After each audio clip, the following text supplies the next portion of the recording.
Hey there, and welcome to Real Investment News. I'm Mike O'Neill. This morning, I want to talk about the difference between how Americans feel and how they are living, financially speaking.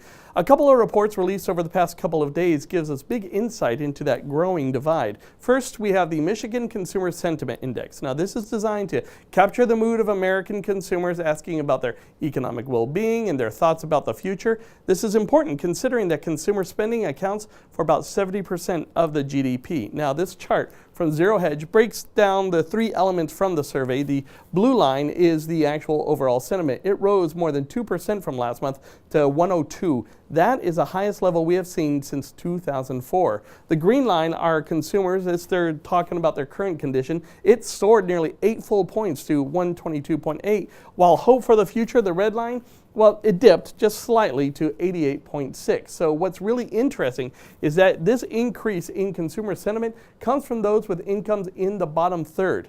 Those with the incomes in the top 33%, well, their sentiment actually declined. They are focused on the economy and their personal finances. So now let's take a look at jobs. The Job Opening and Labor Turnover Survey, or JOLTS as it is known, that just came out.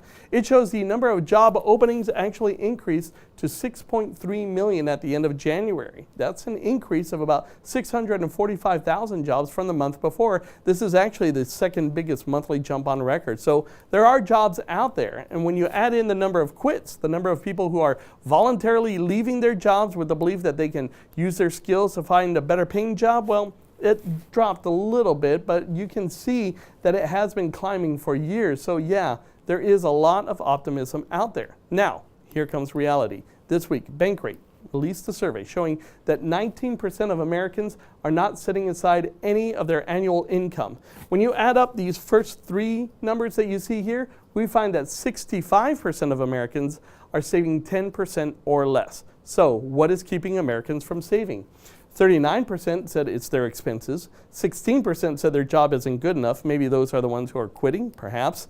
13% say it's because of debt. We know that consumer debt is at an all-time high. When you add together debt and expenses, that makes 52% of people who are saying that they are not saving and not saving enough just because of their expenses. Now, another survey found 40% of Americans are going to have less than $10,000 saved for retirement.